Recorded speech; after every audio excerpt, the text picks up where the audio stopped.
Week 4, Day 5. Scripture reading is Esther chapter 7 through 10. So the king and Haman went in to feast with Queen Esther. And on the second day, as they were drinking wine after the feast, the king again said to Esther, "What is your wish, Queen Esther? It shall be granted you. And what is your request? Even to the half of my kingdom it shall be fulfilled." Then Queen Esther answered, "If I have found favor in your sight, O king, and if it please the king, let my life be granted me for my wish, and my people for my request. For we have been sold, I and my people, to be destroyed and to be killed, to be annihilated. If we had been sold merely as slaves, men and women, I would have been silent, for our affliction is not to be compared with the loss of the king." Then King Ahasuerus said to Queen Esther, "Who is he, and where is he who has dared to do this?" And Queen Esther said, "A foe and an enemy, this wicked Haman." Then Haman was terrified before the king and queen. And the king arose in his wrath from the wine drinking and went into the palace garden. But Haman stayed to beg for his life from Queen Esther, for he saw that harm was determined against him by the king.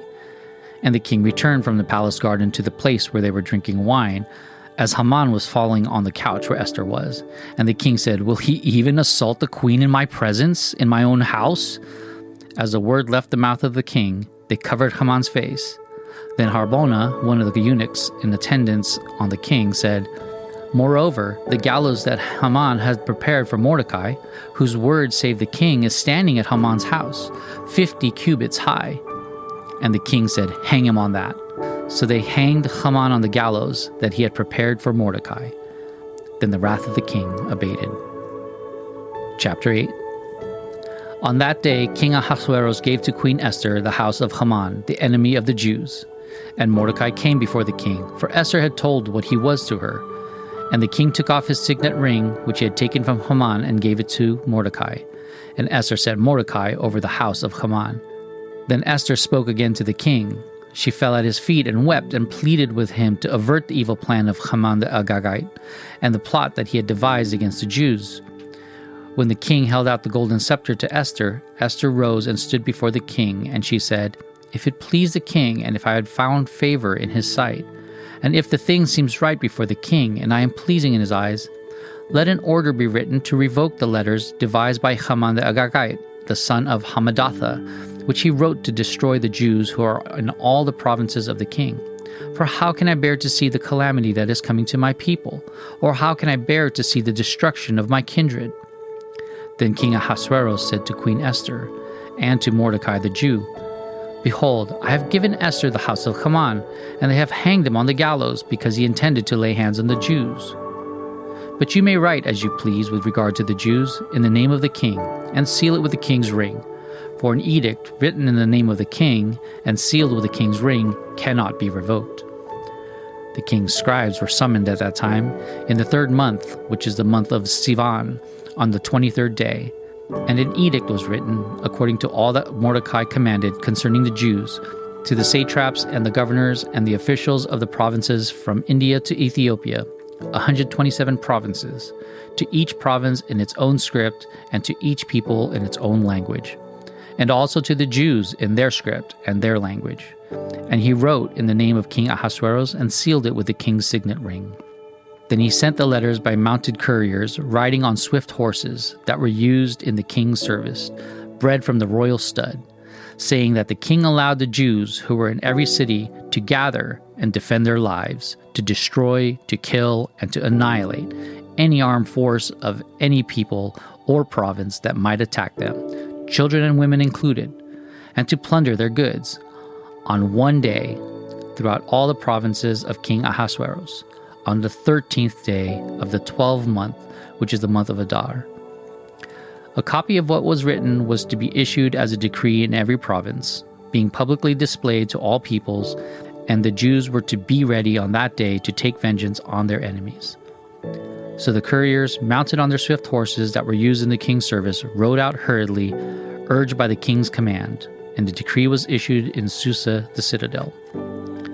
Then Mordecai went out from the presence of the king in royal robes of blue and white, and with a great golden crown, and a robe of fine linen and purple. And the city of Susa shouted and rejoiced. The Jews had light and gladness and joy and honor, and in every province and in every city, wherever the king's command and his edict reached, there was gladness and joy among the Jews, a feast and a holiday. And many from the peoples of the country declared themselves Jews, for fear of the Jews had fallen on them. Chapter 9. Now in the 12th month, which is the month of Adar, on the 13th day of the same, when the king's command and edict were about to be carried out, on the very day when the enemies of the Jews hoped to gain the mastery over them, the reverse occurred. The Jews gained mastery over those who hated them. The Jews gathered in their cities throughout all the provinces of King Ahasuerus to lay hands on those who sought their harm, and no one could stand against them, for the fear of them had fallen on all peoples. All the officials of the provinces and the satraps and the governors and the royal agents also helped the Jews, for the fear of Mordecai had fallen on them. For Mordecai was great in the king's house, and his fame spread throughout all the provinces. For the man Mordecai grew more and more powerful.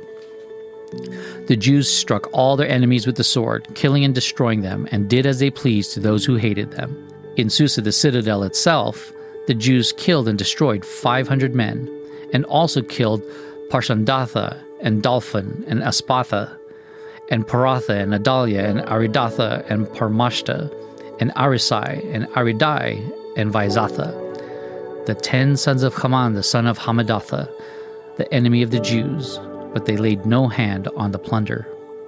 That very day, the number of those killed in Susa the citadel was reported to the king.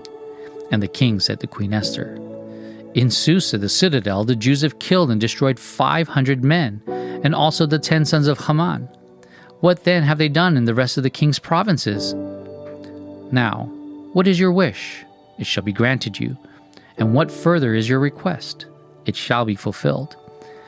And Esther said, "If it please the king, let the Jews who are in Susa be allowed tomorrow also to do according to this day's edict, and let the 10 sons of Haman be hanged on the gallows." So the king commanded this to be done. A decree was issued in Susa, and the 10 sons of Haman were hanged. The Jews who were in Susa gathered also on the 14th day of the month of Adar, and they killed 300 men in Susa, but they laid no hands on the plunder. Now the rest of the Jews who were in the king's provinces also gathered to defend their lives, and got relief from their enemies, and killed 75,000 of those who hated them, but they laid no hands on the plunder. This was on the 13th day of the month of Adar, and on the 14th day they rested, and made that day a day of feasting and gladness.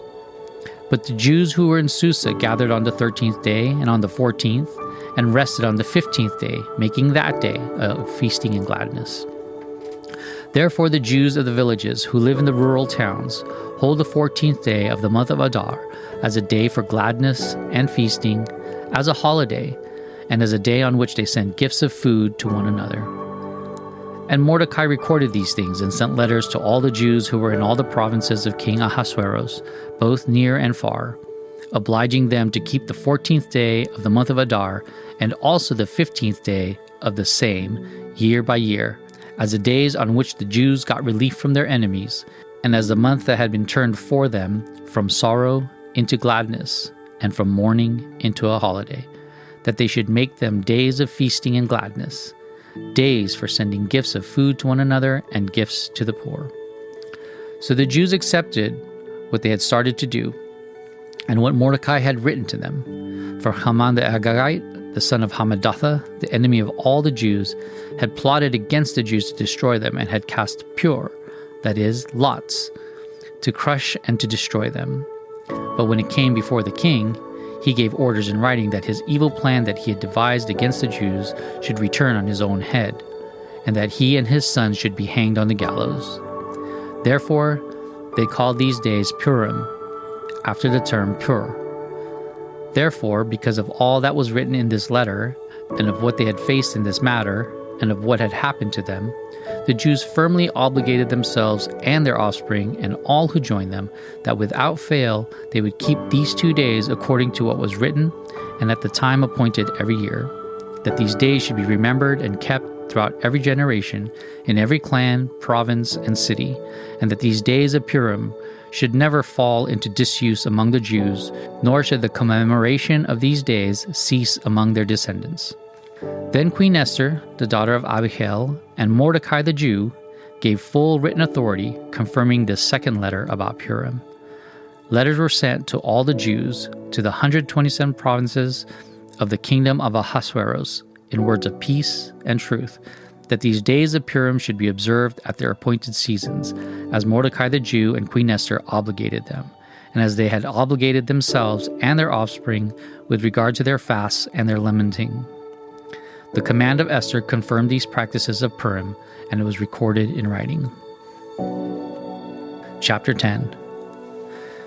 King Ahasuerus imposed tax on the land and on the coastlands of the sea, and all the acts of his power and might, and the full account of the high honor of Mordecai, to which the king advanced him, are they not written in the book of the Chronicles of the kings of Media and Persia? For Mordecai the Jew was second in rank to King Ahasuerus, and he was great among the Jews and popular with the multitude of his brothers, for he sought the welfare of his people and spoke peace to all his people. Purim by Leif Kutavis. Despite the urgency of the situation, the plan of action launched appears to have started off rather slowly. Esther seems to bide her time in waiting for the perfect moment to make her move. So much was at stake, and so much at risk. But now things begin moving quickly as momentum gathers steam and the loose pieces start falling into place. Purim involves rolling the dice to determine fate. Clearly, neither fate nor chance played any part in what transpires next. The tower of neatly stacked coincidences simply defies the odds for any scientific explanation. Like the proverbial snowball rolling down a steep hill, Haman's cold and calculating vendetta, driven by hateful arrogance, grows unwieldy and careens out of control. In the end, it would obliterate everything of value to him, including his family. Unfortunately, for the Jews scattered throughout the Persian Empire, the threat of genocide did not die with Haman. Villainous hearts were still ready to exact their hatred on that fateful day. But the game had suddenly flipped at the 11th hour. A counter-edict authored by Mordecai now heralded a chance for Jews to vanquish their enemies and tighten security for future generations. They exhausted this opportunity to the fullest, and then some, with friends and allies alongside. Notice Esther's diminishing role as the narrative intensifies and races towards resolution. Perhaps her mission was complete. At the same time, Mordecai, whose understated influence has been present from the beginning, emerges like a bedrock buried below a foundation. With each successive wave of consequence, his steadfast leadership is further exposed for future generations to stand upon. Going back and reading the story with eyes focused on Mordecai provides a slightly different flavor to this fantastic piece of biblical literature. About Purim, Esther chapter 9, verse 20 to 32 plainly states that the festival of Purim was established by Mordecai and Esther to forever commemorate the providential deliverance of the Jews from extermination. The randomly chosen day of death and mourning became an appointed day of celebration and thanksgiving. To this day, Purim is celebrated every March 13th, 14th, and includes the following traditions. First, the reading of the Megillah, which is the scroll of Esther. It's read aloud twice, on the eve and the day of Purim. There's festivities and rejoicing, because joy and happiness is at the core of celebration. And this is usually expressed in two ways. First, costumes that highlight the hidden and revealed aspects of Esther, like her Jewish roots and Yahweh's providence. And second, gathering to eat with friends and family. Third, in addition to festive gatherings, friends also give each other gifts of food on the day of Purim. And gifts to the poor is emphasized. The intent is to ensure that every Jew can celebrate with joy, especially the less fortunate. And finally, fasting and feasting. Some have observed a fast at the beginning of Purim to commemorate Esther's fast. It is then followed by a feast to celebrate the victorious deliverance.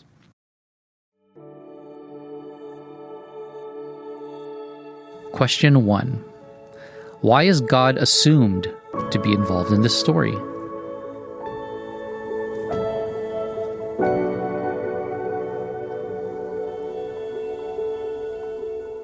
Question 2. What was something new that you discovered in reading Esther?